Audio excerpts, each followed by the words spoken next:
Assalamualaikum warahmatullahi wabarakatuh. Welcome to Painting Explorer Channel. Rekan-rekan mahasiswa kuliah seni lukis placement di kampus seni lukis Painting Explorer.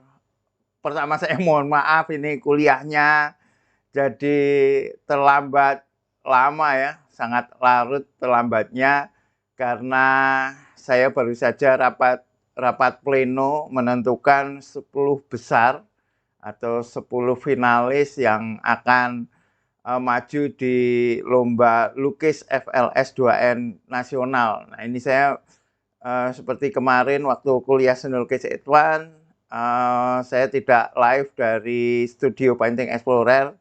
Ini saya sedang tidak di Jogja tetapi di Jakarta ya. Kemarin ketemu ada Mas Adi, Mas Kustrita dan juga ketemu juga dengan Mas Farhan. Alhamdulillah.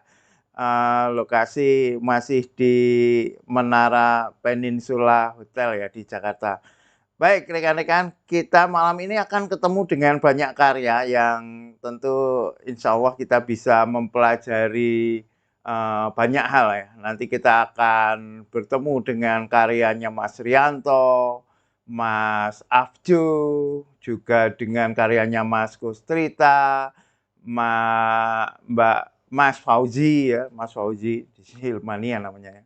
Juga ada Mbak Nabiha Sabab, Mas Adang Sunandar. Ini istimewa ini karyanya Mas Adang Sunandar.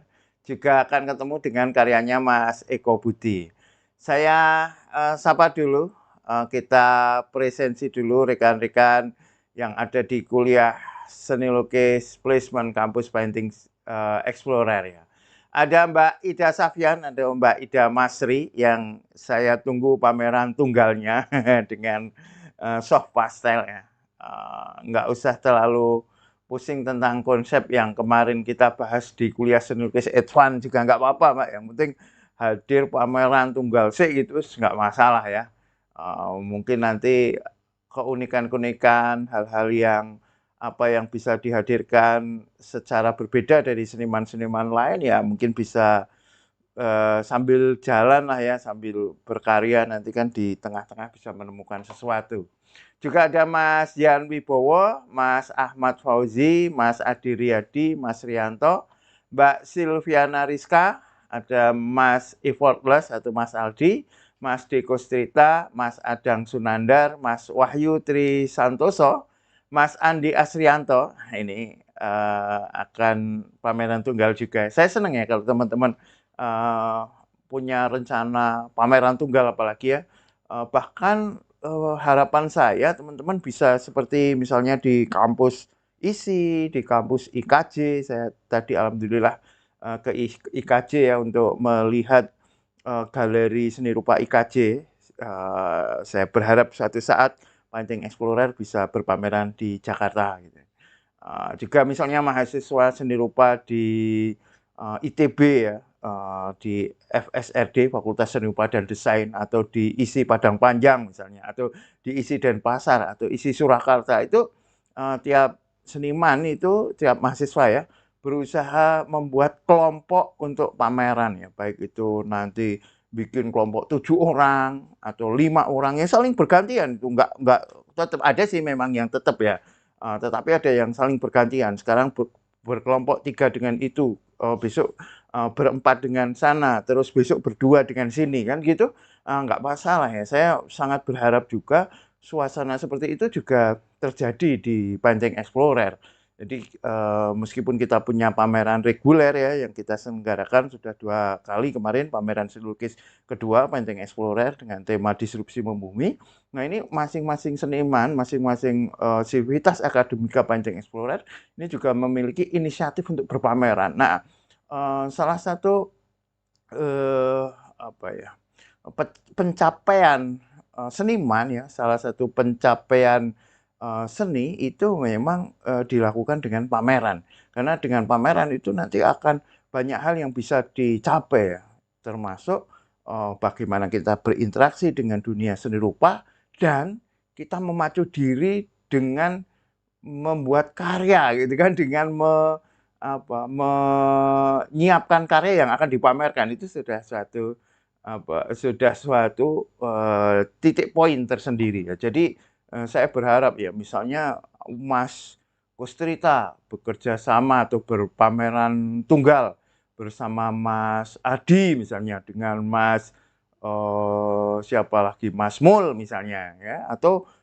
Mas Mul berdua dengan Mas Andi ya gitu kan, itu akan sangat menarik ya, itu. Terus, saya teruskan ya, ada Mas Aldi, ada Mas Diko Strita, ada Mas Adang Sunandar, juga ada Mas Wahyu Tri Santoso, Mas Andi Asrianto, Mas Mul, Mas Farhan Samlan, ada Mbak Nabiha Sahab, juga Mas Eko Budi, Mas Afjo, Mas Congput ya, juga ada Mas Anom Hamengkubudi. Baik, rekan-rekan yang sudah di kelas, ada Mas Congput, selamat malam Pak Denny dan teman-teman, ada Mas Rianto, waalaikumsalam warahmatullahi wabarakatuh, Mas Rianto, ada Mbak Silviana Rizka, ada Mas Mul, juga Mas Andi Asrianto. Baik, rekan-rekan, kita langsung ya, kita lihat karya. Ini sudah banyak karya yang hadir ya, jadi kita bisa semakin enak nanti di dalam mengkomparasi. Oke, ini karya Mas Eko, ini karya Mas Adang Sunandar ya, luar biasa ya. Ada Mbak Nabiha Sabab, ini Mas Fauzi atau Mbak Hilmania, istrinya ini Hilmania ini. Mas Fauzi, Ahmad Fauzi. Juga ada Mas Kustrita. Nanti ada 3 karya yang dikirimkan, kita akan konsentrasi dengan satu karya yang bisa kita bahas secara komparatif ya. Juga ada Mas Afjo, ada juga Mas Rianto, dan oke, itu nanti kalau teman-teman merasa ada yang sudah mengirim, belum saya sebut ya, tolong bilang di ini ya, di live chat ya. Oke, Mas Ahmad Fauzi, waalaikumsalam warahmatullahi wabarakatuh. Mas Adang, waalaikumsalam warahmatullahi wabarakatuh. Mas Diko Strita, malam Pak Denny dan kawan-kawan. Terima kasih Mas Diko Strita ya. Baik, teman-teman, saya pertama akan membahas tentang ini ya, ya seperti biasa dulu lah, pembahasan tentang etika mengirim karya ya, berkali-kali ya sampai teman-teman bosan ya. Pertama sederhana aja lah. Pertama di cropping ya, di cropping, jadi tidak menyisakan tidak menyisakan background gitu ya. Ini udah oke ya. Ini udah oke lah. Ini kan masih kelihatan menceng ini ya. Ya dibiasakan ya teman-teman. Ini salah satu bentuk ini ya, etika mungkin terlalu berat ya. Bentuk kedisiplinan lah ya, kedisiplinan seorang seniman. Misalnya kita mau apply untuk kompetisi, apply untuk pameran, itu diusahakan yang perfect lah ya, nggak masih menceng, ini kan masih menceng ya, pinggirnya itu masih miring, ini masih belum enak ya. Difoto dengan cahaya yang pas itu ya, udah bagus ya cahayanya. Ini tinggal croppingannya belum ya. Ini sudah oke karena Mas Diko Strita udah terbiasa ya. Nah, ini oke. Nah, ini karyanya Mbak siapa? Mbak Nabiha Sabab ya. Ini di cropping gitu ya. Kalau memang masih menceng-menceng ya diluruskan dengan Photoshop misalnya atau aplikasi yang lain. Ini sudah oke. Ini hitamnya di pinggir-pinggir ini dipotong aja ya, Mas Eko ya, Mas Eko. Baik, sekarang kita akan membahas tentang warna ya. Oh ya, di kuliah seni lukis placement memang yang kita bahas adalah persoalan teknis ya, bukan persoalan konseptual ya. Kalau teman-teman nanti pengen ada yang memberikan konsep tertentu di seni lukis placement ini ya, kita masih batasi dulu persoalan teknis, warna, bentuk, komposisi, ya, teknik itu. Nanti kalau teman-teman pengen mengeksplorasi secara konseptual ya bisa di kuliah seni lukis advance. Oke, ramai sekali, mantap ya, alhamdulillah. Nah, teman-teman, saya akan memulai dengan karyanya Mas Adang Sunandari. Mas Adang Sunandari sudah hadir belum ya? Sudah ya, sudah hadir. Ini kita melihat ya, karya ini sudah menghasilkan nilai artistik ya, nilai artistik yang menarik, yang piawai.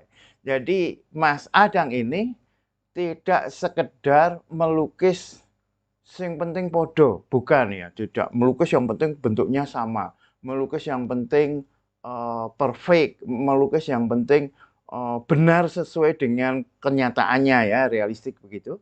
Tetapi sudah mulai, ini penting ya, ini penting ini teman-teman ya, mindset pelukis ini penting, yaitu bagaimana agar lukisanku tampak artistik. Nah itu ada satu poin yang perlu teman-teman semua ya, teman-teman pelukis coba miliki ya. Bagaimana agar karyaku ini tampak artistik. Karya yang tampak artistik itu tidak selalu harus realistik. Meskipun karya yang realistik itu juga bisa artistik kan gitu kan. Ini memang kuliah seni itu agak susahnya itu memang di situ ya. Ada komentar-komentar yang kelihatannya memang ambigu ya. Seperti ini. Karya yang artistik tidak selalu realistik ya. Nah, karya yang realistik itu juga bisa artistik, bisa tidak artistik kan gitu kan. Kalau yang dikejar baru samanya saja, ya belum menunjukkan bentuk-bentuk yang artistik yang itu bisa kalau di desain-desain isi zaman tua ya. Zaman tua itu maksudnya zaman Pak Widayat dan gitu kan, zaman-zaman pelukis all master gitu. Itu lukisan yang bisa menimbulkan gereng. Nah, gitu ya. Lukisan yang bisa menimbulkan gereng. Nah, salah satunya adalah bagaimana memainkan efek. Memainkan efek di dalam karya itu dan sekaligus memainkan ruang interpretasi. Contoh misalnya ya karya Mas siapa tadi Adang Sunandar. Ini kalau kita lihat bagaimana Mas Adang ini memainkan wet on wet ya, teknik wet on wet. Jadi kertasnya basah dan dengan cat yang encer gitu. Wah, ini kan sangat-sangat enak kan? Padahal begini teman-teman ya. Ini kita tidak melihat misalnya ya, tidak melihat di sini ada garis. Ini kan semuanya kan warna sapuan yang sama kan, nggak ada garis. Ini misalnya, ini di sini juga nggak ada garis. Tetapi secara interpretatif ya, karena ada ruang interpretasi tadi ya, secara interpretatif kita tahu bahwa ini adalah di sini ada garis ya. Ini kan bentuk semacam pasar gitu ya, los ya. Padahal begini aja kan, kita tahu di sini ada los-los pasar dengan bentuk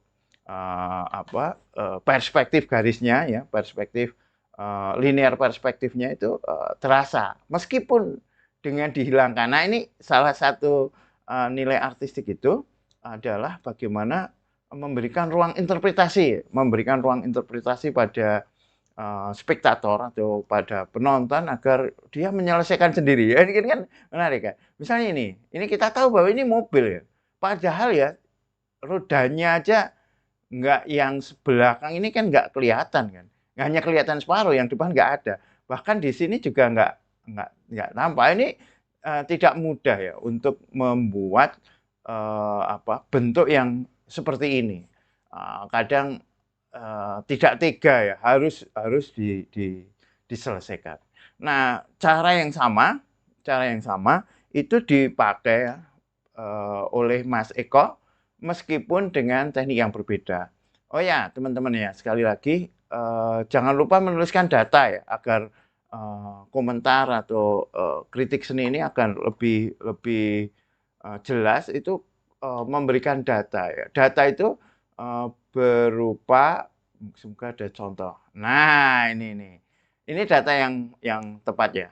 Nama, judul ya, judul itu nggak harus aneh-aneh ya. Judul kalau memang lukisan yang apa, yang kasat mata, yang, still life misalnya, ya udah misalnya ya ini ya, ya udah judulnya, komposisi, apa, teko dengan, gelas, ya gitu aja nggak masalah ya. Eee, tapi ada ini, judul, tahun, bahan ya, bahan, cat guas di kertas ya, ukuran, 29 kali 42 ya. Benar, ini yang ditulis adalah, vertikalnya dulu kemudian horizontalnya.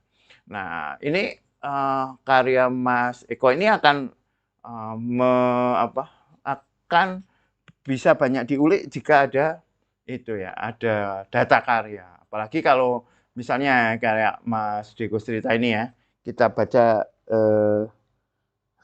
oh ini deskripsinya sama ya, melukis pertama kali dengan material guas, langsung diimplementasikan pada lukisan, landscape, dan still life di kertas, selain untuk mengenali karakter material. Kalau deskripsi itu gini teman-teman, deskripsi itu ini karya ini tentang apa gitu ya, ini karya ini tentang apa. Memang uh, semakin sederhana kata yang ditulis itu semakin bagus ya. Maka kalau di katalog Pancing Explorer itu kan kemarin hanya minta beberapa baris ya. Karena biar yang berbicara adalah visualnya.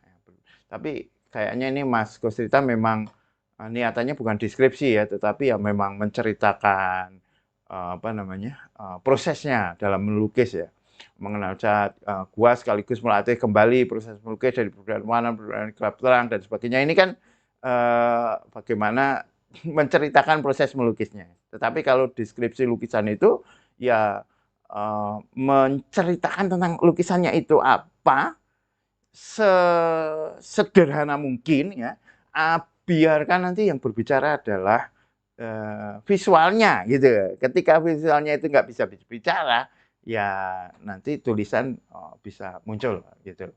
Oke, nah kali ini kan sama sekali nggak ada. Mungkin Mas Eko Budi menuliskan yang ada di halaman ini, ya. Tapi yang halaman ini nggak muncul ini. Ini nggak muncul, jadi juga nggak bisa saya buka. Misalnya ini ya, saya buka juga kosong ini. Nah ini saya nggak tahu ini kenapa ya. Jadi yang ini kosong nggak tahu. Terus yang kedua bisa tapi ya file kedua yang JPEG ini ada ya. Mungkin yang satu itu datanya. Nah, saya kembali ke masalah ruang interpretasi ya. Ruang interpretasi dari karya mana tadi? Mas siapa namanya? Mas Adang ya, Mas Adang ya. Nah, ini rupanya juga digarap Mas Eko, meskipun dengan material yang berbeda. Ini mungkin dengan pensil warna ya.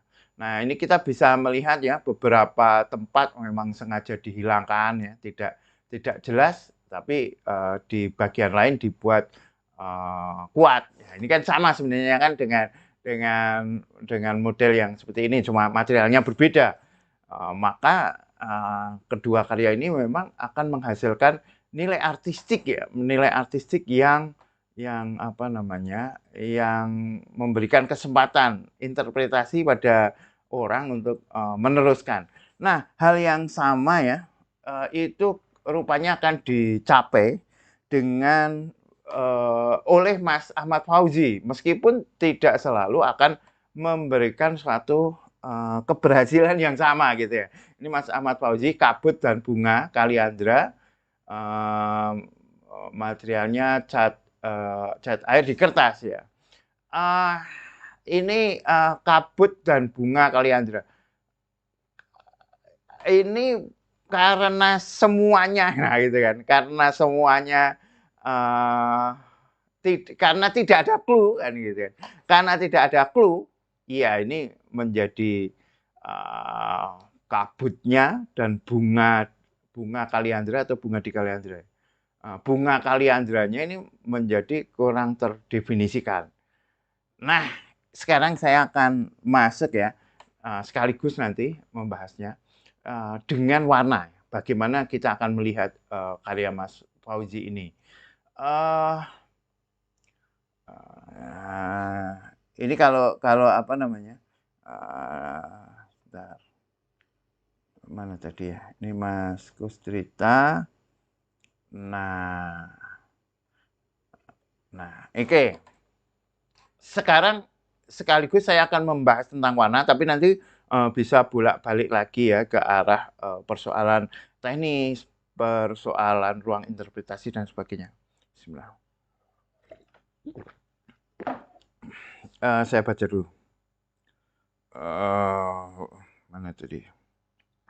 Mas Rianto, waalaikumsalam. Mbak Silviana sudah ya ini tadi ya. Mas Mul, selamat malam hadir Pak. Mas Andi juga hadir. Waalaikumsalam. Mas Andang, waalaikumsalam. Oh, ini sudah ya. Mas Rianto, tambahan pada keterangan Rianto, judul karya santai sejenak cat minyak di kanvas ukuran 40 kali. Mas ditulis di anu aja, Mas ditulis di apa? Mas Rianto mana?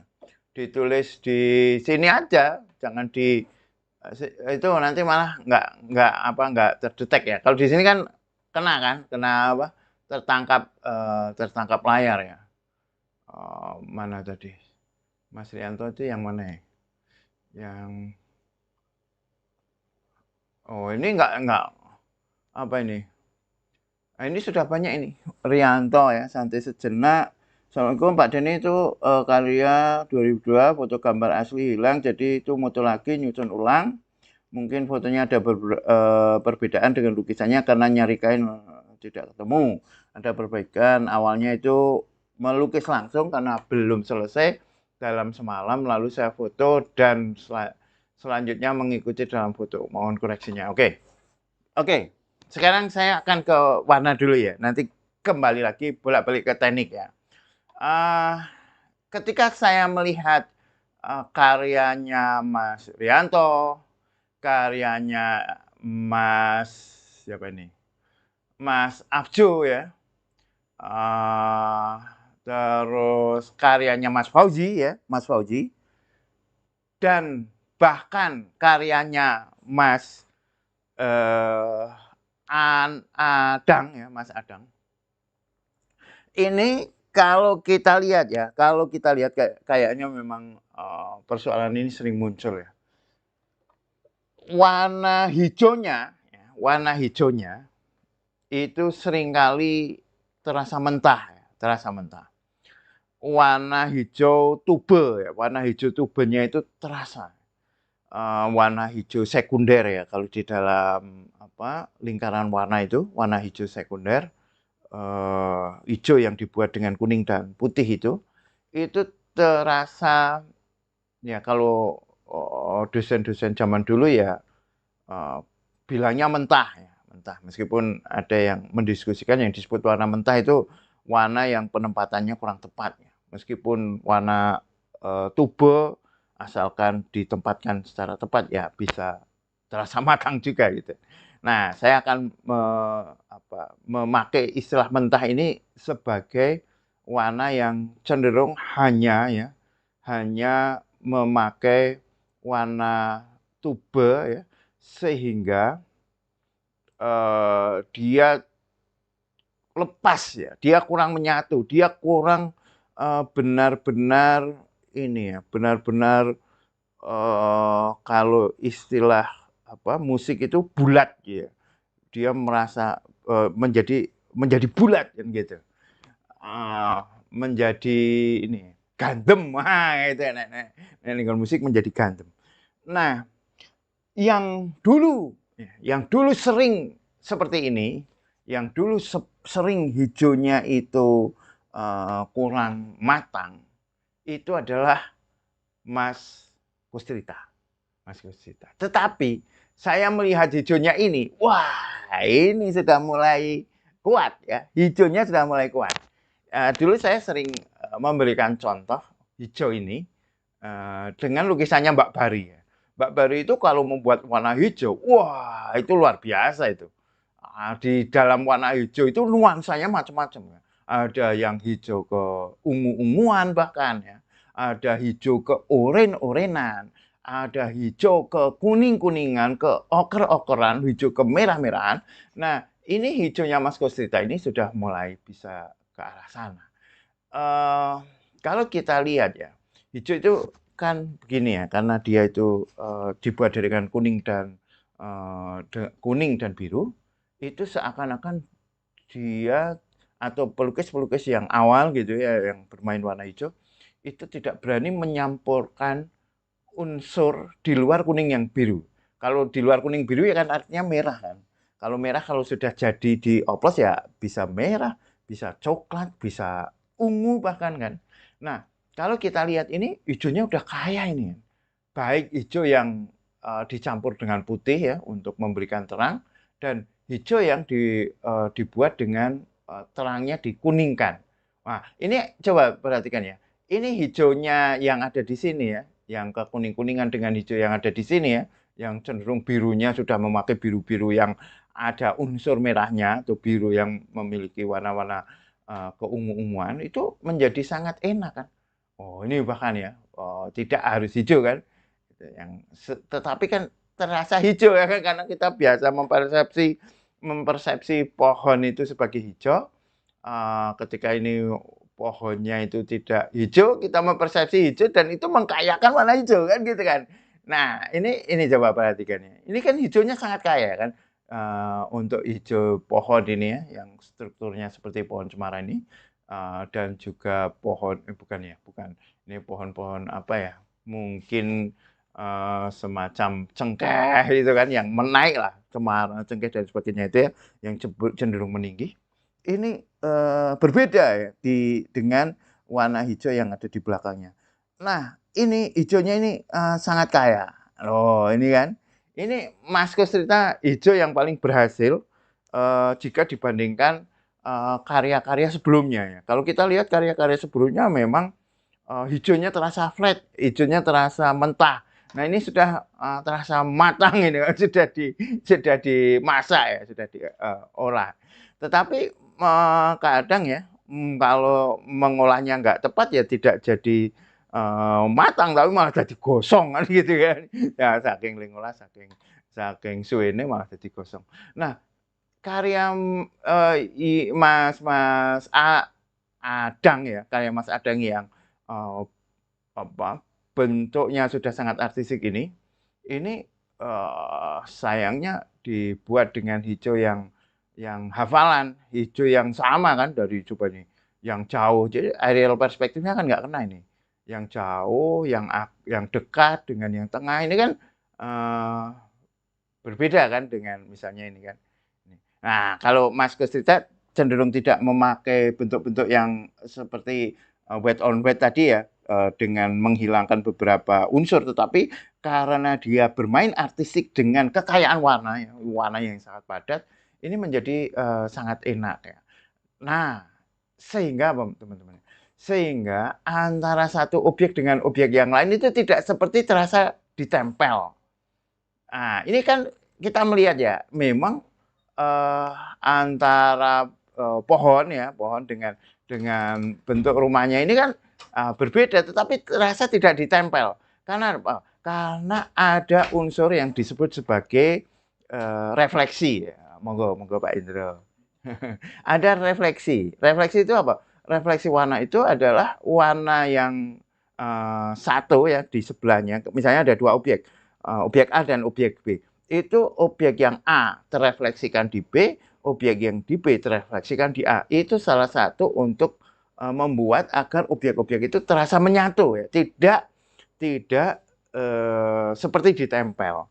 Nah, misalnya ini ya, ini kan rumahnya ini unsurnya coklat, tetapi coklatnya itu juga masuk di dalam pohonnya.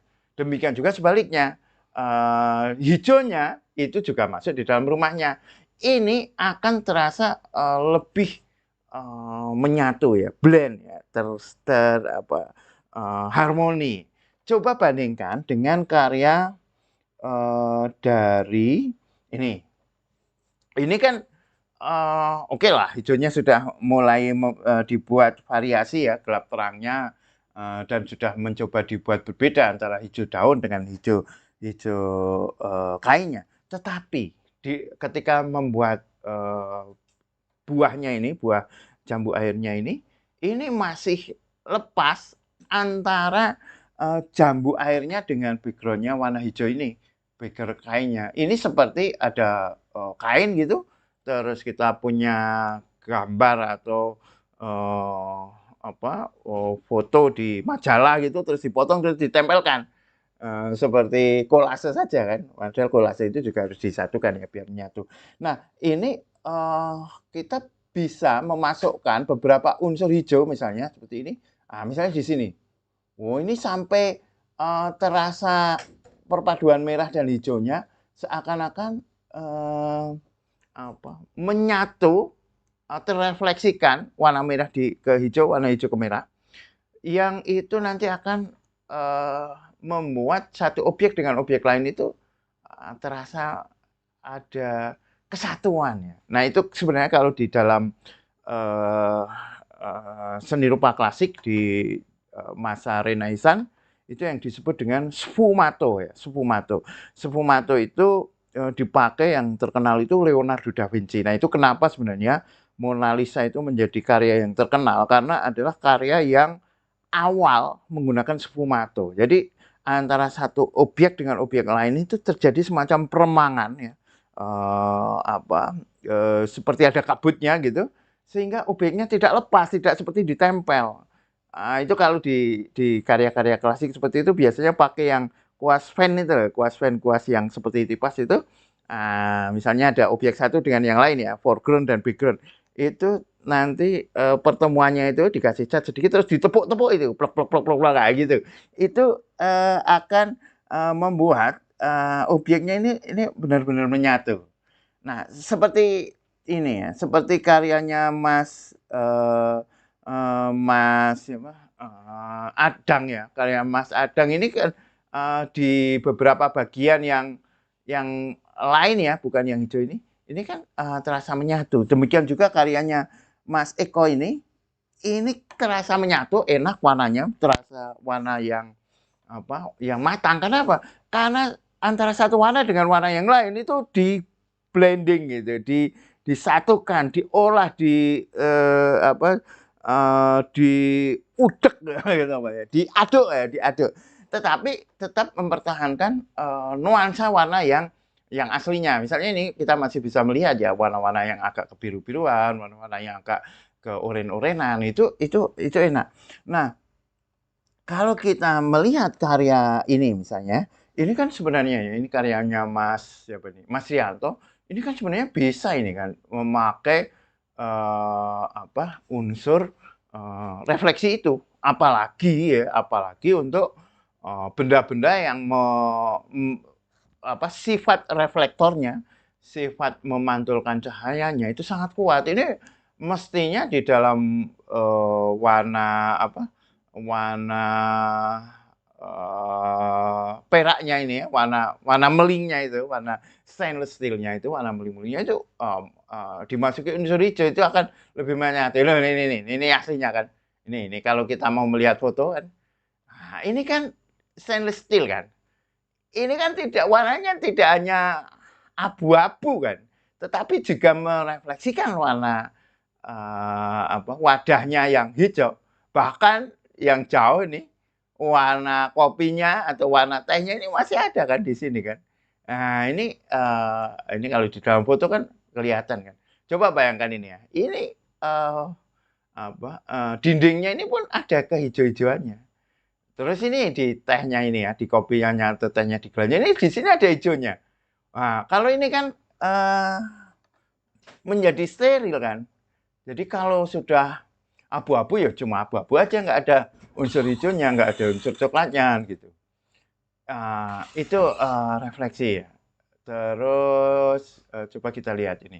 Nah ini juga mencoba mengolah ya, membuat antara satu warna dengan warna yang lain itu ada kesatuan, tetapi ini karena semua dibuat sama, ini yang saya sebut tadi ya, banyak unsur yang tadi kan matang itu kan, warna yang tidak tuba diolah menjadi matang. Itu ngolah, ngodek, masak itu kesuwen kakean kabeh dicampur aduk ya. Jadi ini ora itu matang tapi malah jadi warna-warna yang gosong gitu ya, warna gosong atau warna bosok gitu kan, warna ini kan warna nih, kusam, nggak enak itu kan warnanya, intensitasnya warna hilang gitu kan.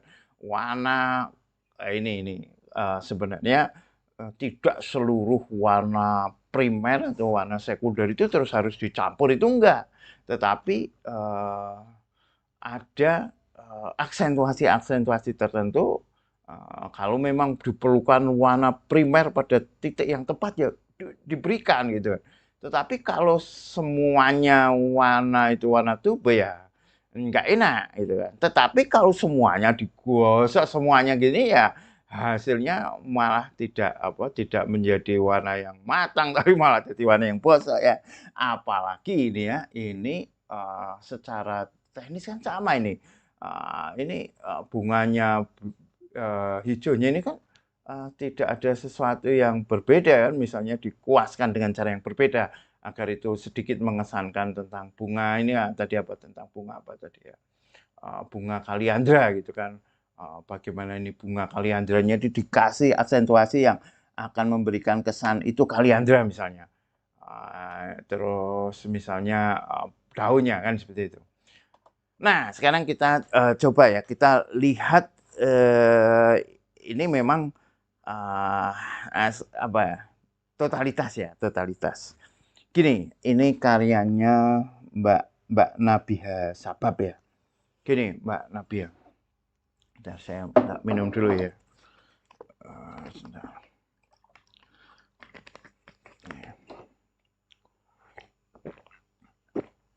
Nanti saya kembali ke sana kemari gitu ya agar komparasi ini sebenarnya paling bagus untuk mendiskusikan karya ya banyak karya seperti ini nih akan semakin enak ya.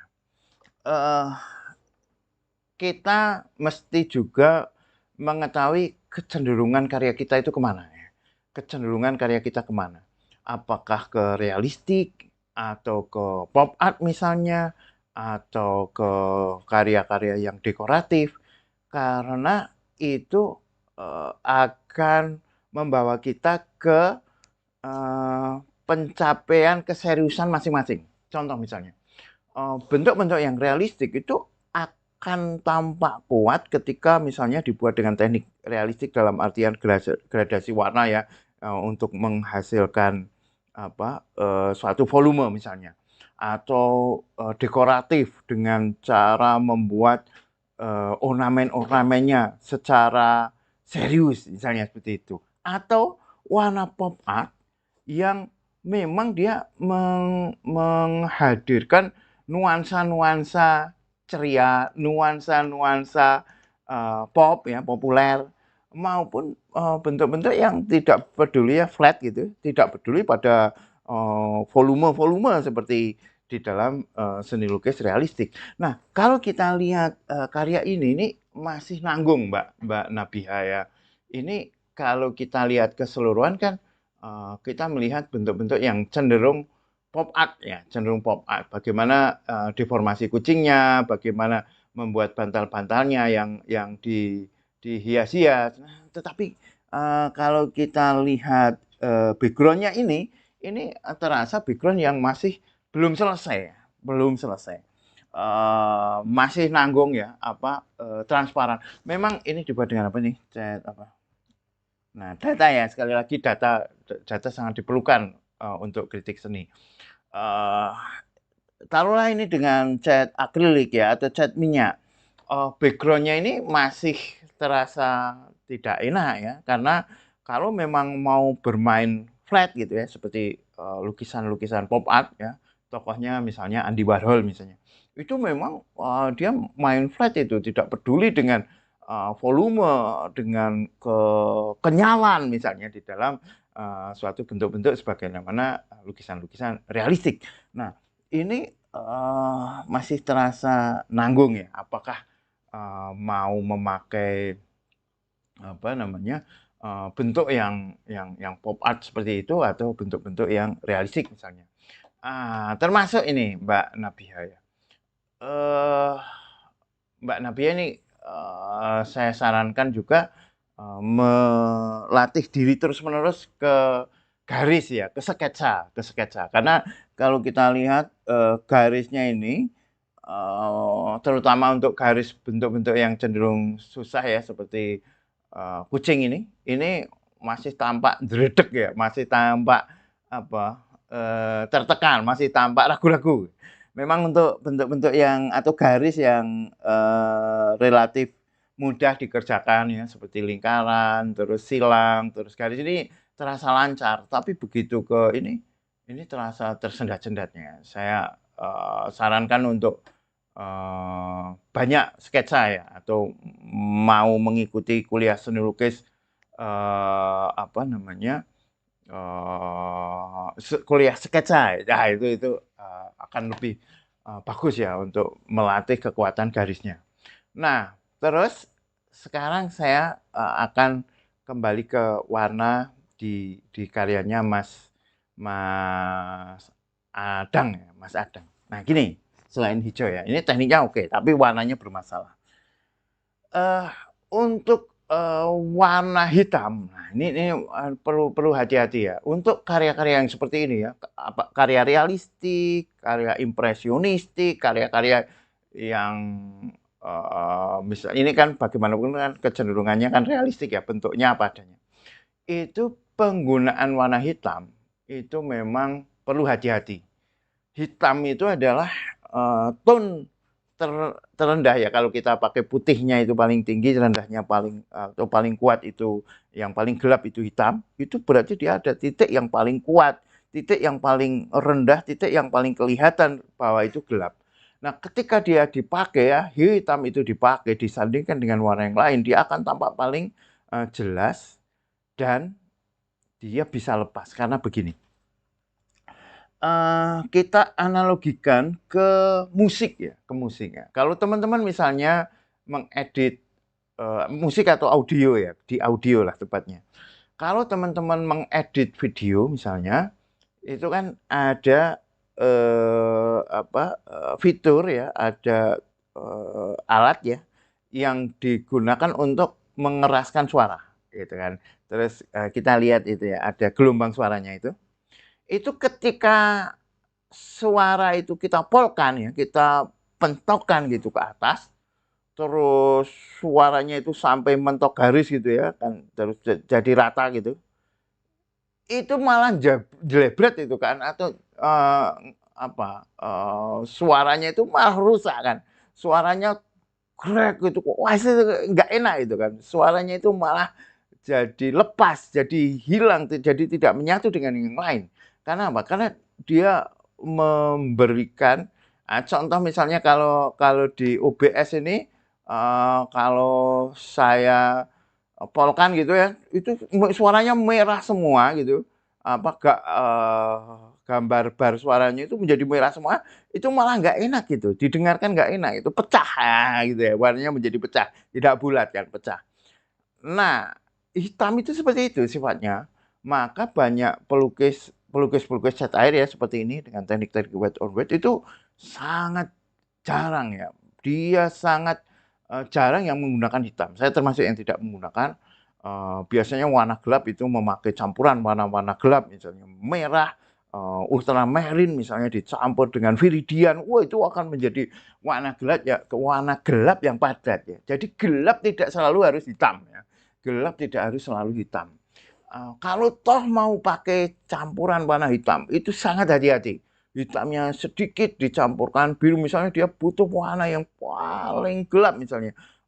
Hitam sedikit dicampur dengan merah misalnya. Tetapi itu pun kalau yang ekstrim tidak memakai hitam, benar-benar tidak pakai hitam ya, benar-benar tidak pakai hitam. Beda lagi nanti memang kalau di dalam seni pop gitu ya. Misalnya karyanya Mbak siapa namanya tadi? Mbak Nabiha, Mbak Nabiha ya. Mbak Nabiha kalau misalnya pop art seperti ini, dengan bentuk-bentuk flat itu malah masih bisa itu kan kalau kita lihat ya karya-karya, pop art itu kan ada ya warna-warna yang memakai hitam, putih, merah, jepret-jepret dengan warna-warna yang full color itu, yang sekarang juga sedang banyak digemari juga, itu, tidak apa-apa. Tetapi kalau, kecenderungannya seperti ini, atau seperti ini, itu memang, penggunaan warna hitam, ini beda lagi ya. Ini karena kemungkinan memakai pensil warna atau sejenisnya ya, atau inilah, material kering gitu ya, material kering, hitamnya itu memang kadang tidak sangat pekat ya, sehingga masih menyisakan putih-putih seperti ini masih mending. Nah, eee, misalnya, mana ya? Nah, ini kan, segelap ini pun masih terasa enak kan, karena dia tidak memakai hitam. Ini gelapnya ini bagus ya, tetapi tadi ya, kurang ada refleksi, kurang ada penyatuan. Oke, itu, tentang warna. Terus saya pengen mengomentari secara khusus untuk, karyanya Mas Eko ini ya. Kalau, dengan karya yang di-share scrap dibagikan ke grup, Painting Explorer, memang karyanya Mas Eko ini terasa lebih enak. Kenapa? Nah, ini persoalan yang berbeda ya, saya pengen membahas persoalan yang berbeda. Di dalam seni lukis, itu berusaha juga menghindari hafalan. Nah, ini nih, ini penting ya, ini untuk Mas Eko ya. Eee, kalau kita lihat ya beberapa karya Mas Eko yang sudah di-share itu cenderung hafalan ya, bentuknya, tekniknya, jadi seakan-akan melukis itu kudu seperti itu ya, harus seperti itu. Jadi, memang gini ya, pelukis itu antara satu dengan yang lain itu memiliki, problem yang berbeda. Kalau lukisan itu sudah cenderung hafalan ya, sudah cenderung, karena biasanya dia mengatakan bahwa, "Aku kudu memiliki ciri khas," itu ya, "aku mesti memiliki ciri khasku seperti ini." Itu dia akan terpenjara oleh ciri khasnya itu, yang, dia akan melukis harus seperti itu. Wah, gitu ya. Caranya, bentuknya, tekniknya, komposisinya, itu cenderung hafalan.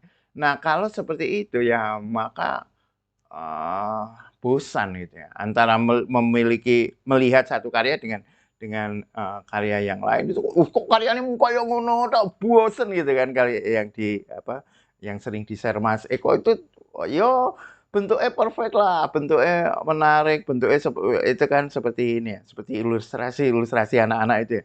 Nah ini, dengan, teknik yang berbeda seperti ini menjadi menarik ini ya, karya Mas Eko ini menjadi menarik ya. Oke, saya baca dulu nggih, eee, mana ini,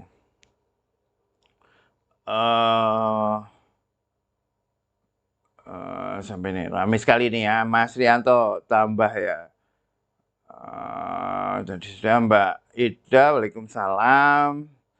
Asik karyanya gaduh-gaduh, banyak sudut pandang, secara teknis bisa untuk reviewnya, sangat menarik.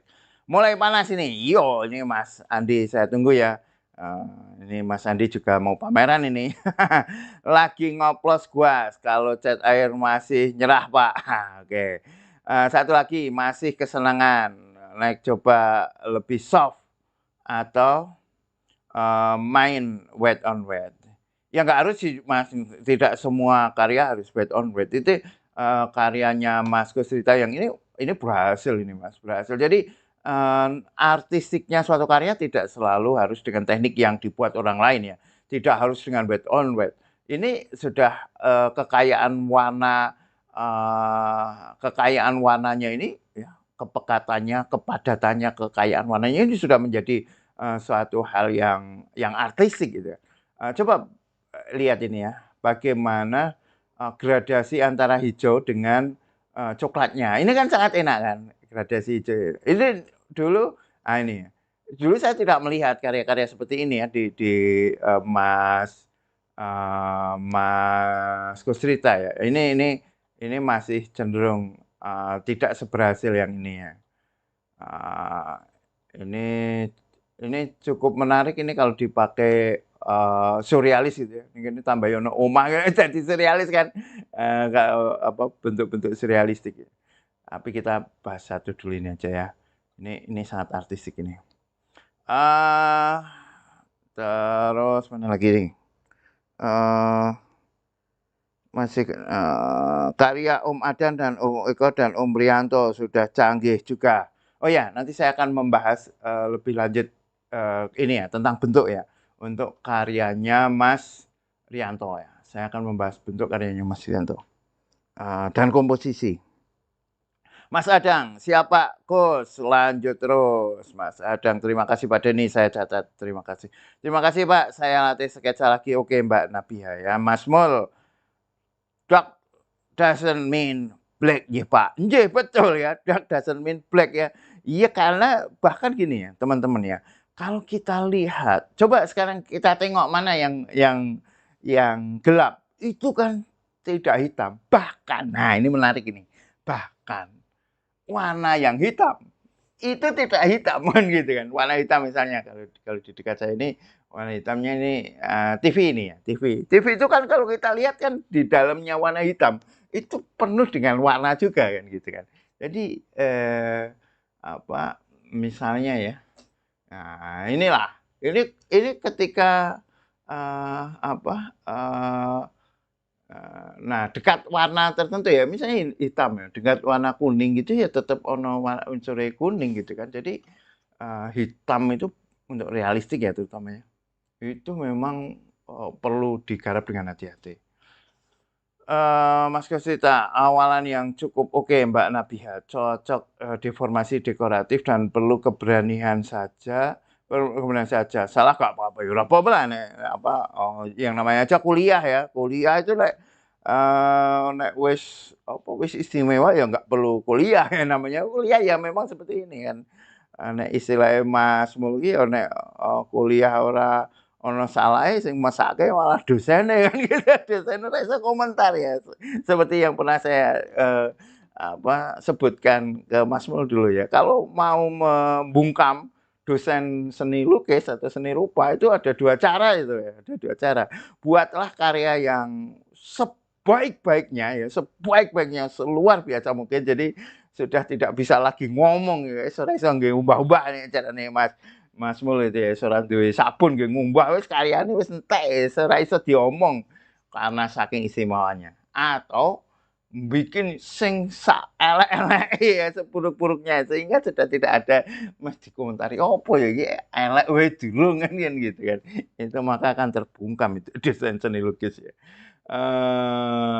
Terus Mas cerita awalnya oh sudah ya. Mas Adang, dulu di tahun 2006 saya keseringan nonton demo melukisnya Alvaro Castagnet. Oke, saya juga senang ini termasuk Pak Teguh itu juga kesenangannya adalah Alvaro Castagnet. Bahasanya umul, super duper canggih ya Mbak Ida. Pada soft pastel hitam juga gak terpakai ya, cenderung dia. Betul memang untuk karya-karya apalagi realistik enggak. Oke, sekarang saya akan membahas ya. Tadi kan kita sudah bahas tentang refleksi warna dan sebagainya. Saya ingin membahas tentang komposisi. Apalagi ya ketika kita membuat ini ya, membuat still life ya, membuat still life gambar bentuk yang itu objeknya kita komposisikan sendiri. Nah, itu kita perlu ritme. Objek yang inilah nggak usah lukisannya lah inilah. Ini objek ini kan nggak enak kan, menatanya kan nggak enak kan. Ditata kayak menata apa namanya, menata agar rapi di meja makan kan gitu kan. Terus ini dua wadah dijejer dengan berhadap-hadapan, yang satu gagangnya di sebelah kiri, yang satu di sebelah kanan, terus ini juga sama berurutan. Terus ditutup kotak meneh gitu kan artistik kan. Dari segi komposisi kan nggak artistik ya. Coba misalnya ya, ini objeknya ini agak miring ke sana, terus ini diambrukke misalnya kan, ini diambrukke, terus ini ada agak miring atau karena ini kotakan aja ya, kotakannya ke belakang sedikit ketutup, yang ditutupi malah kotakannya ini ya ketutup sedikit. Itu kan malah enak. Nek iki kan ketok lek mengkomposisikan berusaha simetris kan. Di sini ada objek, tambahi terus tengahnya ono ini kan, terus untuk mengimbangi gelas di sini ada cendol. Gitu kan nggak enak kan. Jadi eh, ritme di dalam komposisi itu perlu. Apalagi ini pohonnya atau daun sirih mungkin ya, itu membuat objek ini cenderung melingkarnya seperti ini kan. Coba ini ditaruh ke pinggir, ininya agak ketutup sedikit ya agar agar artistiknya pantatnya apa ini namanya teko ini terlihat ya. Terus daunnya ini agak ngelewer ke sini gitu. Jadi orang terlalu centering ya. Terlalu centering seperti ini terasa nggak enak kan. Dan, nah, misalnya ini juga kan. Ini terlalu centering seperti ini kan komposisinya nggak enak ya. Tadi tekniknya luar biasa ya, apalagi banyak melihat dengan kastagnet itu. Itu eh, komposisinya ini ya, yang di sebelah kiri kanan terus di garis dengan apa tiang ini ya. Ini kurang dinamis ya. Dari segi komposisi menjadi kurang dinamis. Ini ya. Ini lumayan lah ya, dari komposisi lumayan. Ini bagus ya, dari komposisinya kan enak kan, ada foreground, middle ground, background gitu kan, enak. Ini gua enak ini, ini saya biasa nih Mas Ahmad Fauzi KP, ini karyanya paling parah ini, paling parah ini. Tapi mungkin ya ada nih ya, ada niatan misalnya bermain wet on wet tadi ya, kabut tadi ya misalnya. Ini tapi dari segi komposisi nggak enak ya, dari warna nggak enak, dari teknik nggak enak, itu kan tekniknya yo nggak ada variasi teknik, warnanya juga tadi ya bosok tadi ya, kematangan tadi bosok gitu kan, itu nggak enak ini. Ini komposisi ini juga perlu dimainkan lagi ya, komposisi yang terlalu apa centering di tengah, kalau istilah saya adalah seperti potret potret KTP gitu kan. Potret KTP kan harus kepalanya berdiri tegak, nggak boleh melengos kanan melengos kiri, dan ditempatkan di tengah gitu kan.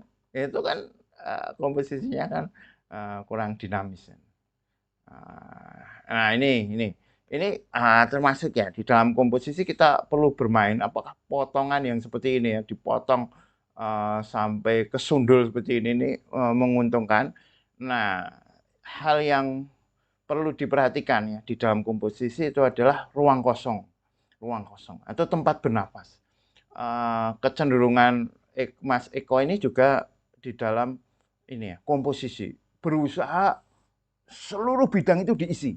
Berusaha seluruh bidang justru apa? Justru kita sumpek, kita melihat itu capek karena kita butuh ruang bernapas agar dari objek yang padat penuh itu kita bisa apa ya, bisa beristirahat ya. Kalau ini kan cenderung semuanya diisi, bahkan dipentok-pentokkan ya, pentok atas, pentok bawah, semuanya dibuat dengan uh, dengan goresan yang sama. Ini mendingan kita masih punya ruang bernafas ya, sedikit ruang bernafas di bagian langit ya, meskipun ada beberapa isian-isiannya. Nah ini karena ruang bernapasnya itu di kiri kanan tadi kan, jadi secara komposisional kurang enak. Ini sebenarnya ada di sini ya, tetapi dari warna dan teknik ini parah ini, parah. Oke lah, ini oke dari segi apa komposisi. Ini untuk gambar bentuk memang terlalu berat ke bawah ya, terlalu berat ke bawah ya. Nah, ruang bernafas itu memang perlu hati-hati ya. Kadang kalau kita memberikan ruang kosong, benar-benar kosong dan tidak terimbangi, itu justru akan membuat karya itu kosongnya benar-benar kosong atau belum jadi kan.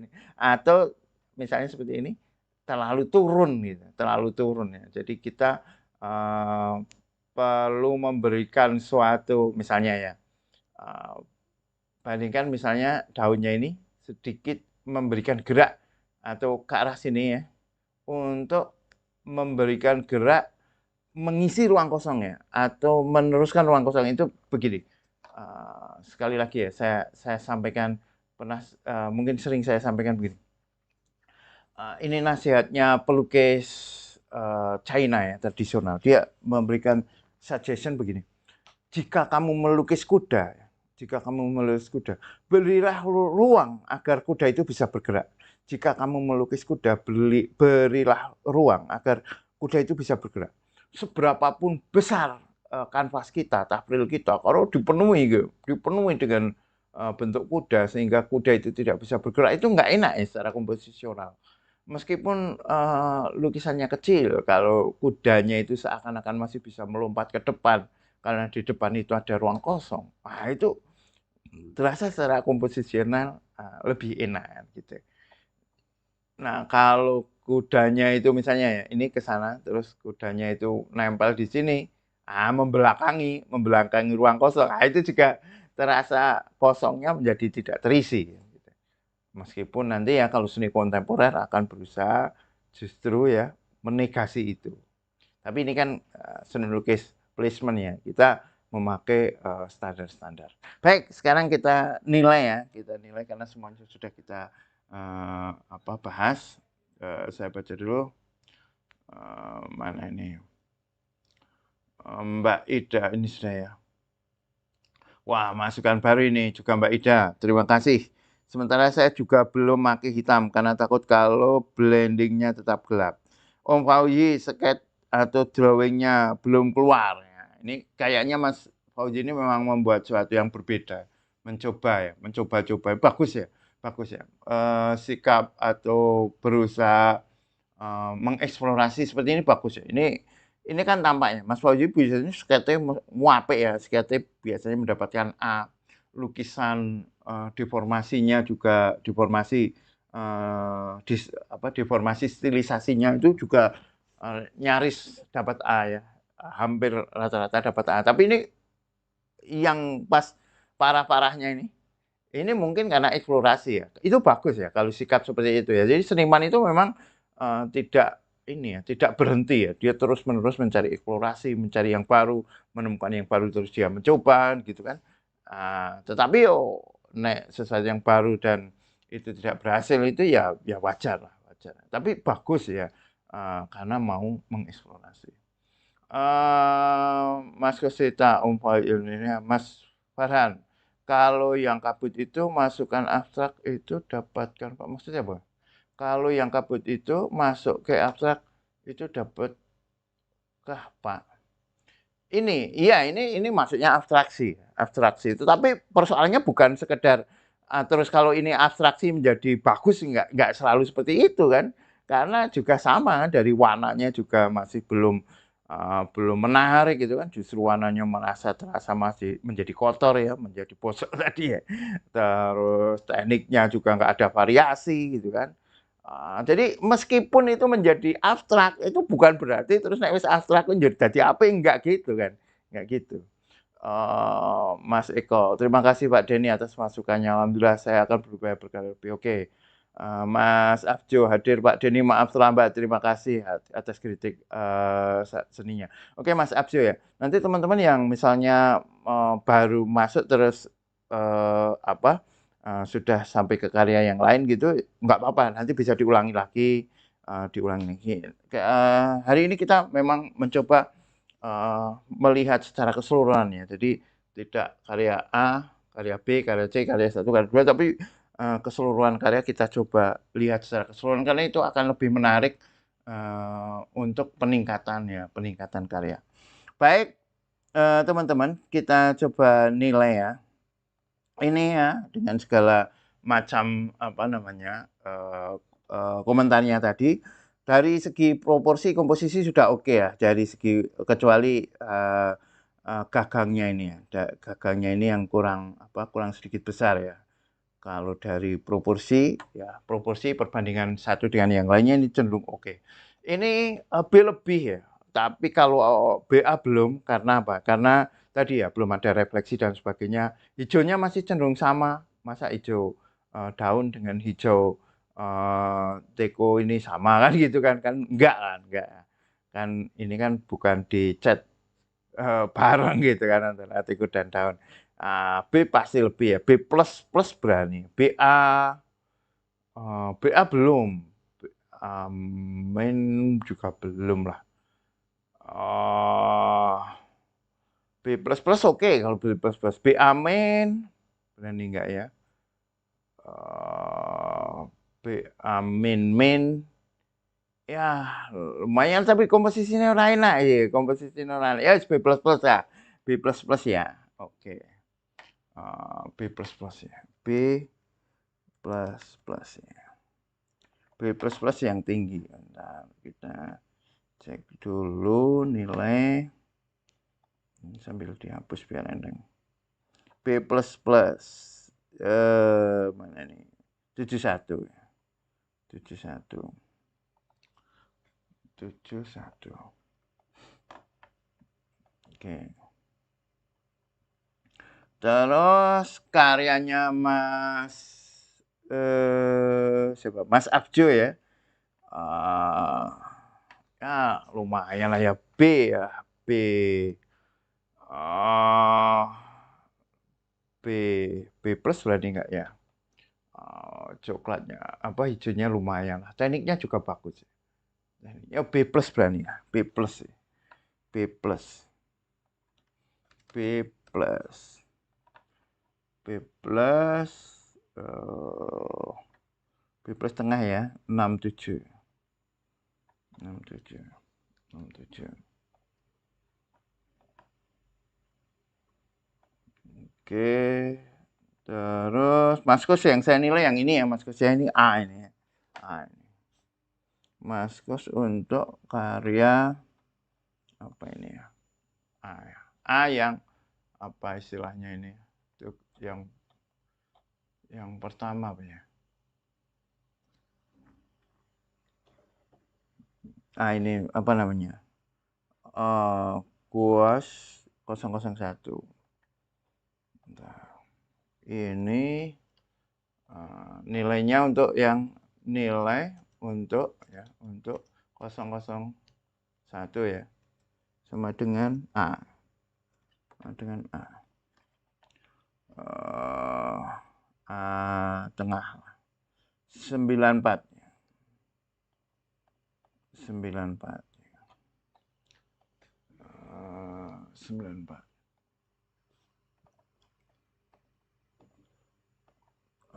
Lalu, wah ini Mas Fauzi nih ya, karya terparahnya Mas Fauzi. Apa ya? CB, C ya.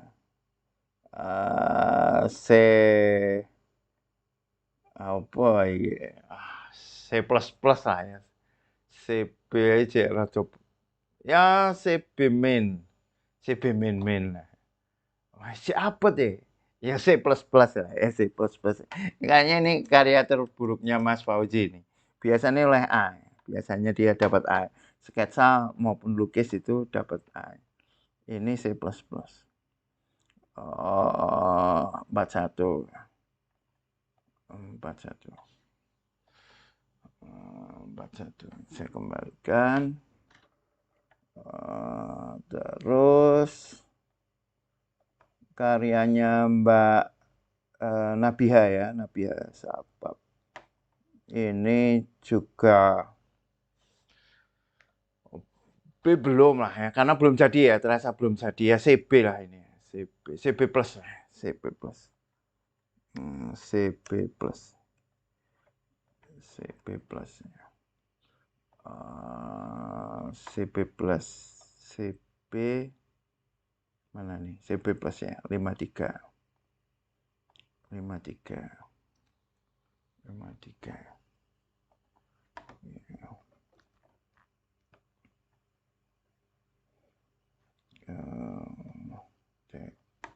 Mandek.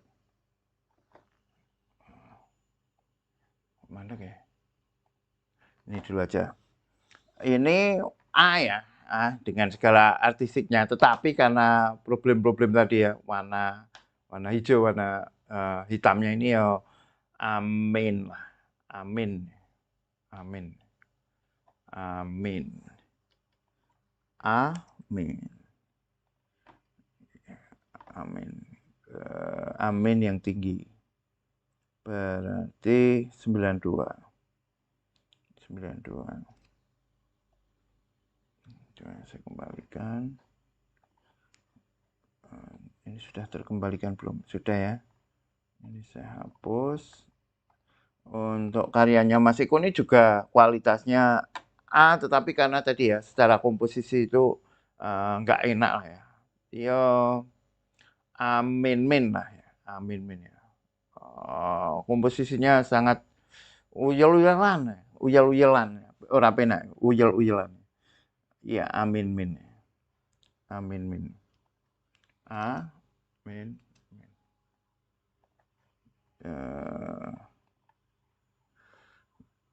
Amin-min. 89. 89. 89. Oke. Oke. Baik, rekan-rekan sudah semua ya. Mana ini? Mana ini tugas Mas Eko? Ini sudah ya, Mas Abjo. Maaf terlambat. Terima kasih atas. Oke. Terus Mas Kosita, terima kasih teman-teman untuk referensi tenisnya. Ditunggu karya-karya selanjutnya. Semangat. Oke. Semangat. Karena kita harus selalu berbuat. Biar jenggirat. Gitu ya. Seluruhnya ada artnya. Mas Ahmad Fauzi, dikumbah habis. Terima kasih. Biasanya oleh A, ini oleh C. Wah, parah. Tapi ora apa-apa. Eksplorasi, bagus ya. Next bikin lagi lah Om Fauzi. Mbak Ida Safian, black soft pastel tetap bisa di layer atasnya dengan warna lain kok Mas Kos. Dan soft pastel itu gak harus di blend. Oke, Mas Ahmad Fauzi, insya Allah nanti pesan kertasnya dulu. Oke. Siap Mbak Ida, Mas Rianto. Terima kasih Pak, ilmunya sangat bermanfaat. Alhamdulillah ya, saya jadi paham dan alhamdulillah.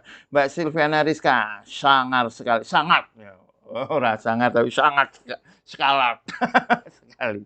Oke Mbak Silviana Rizka, terima kasih. Mas Ahmad, terima kasih Pak. Oke, baik. Oke rekan-rekan, terima kasih sudah mengikuti kelas ini sampai akhir, bahkan sampai hampir jam 11 itu ya, karena terlambat lama. Terima kasih, thank you very much. Assalamualaikum warahmatullahi wabarakatuh.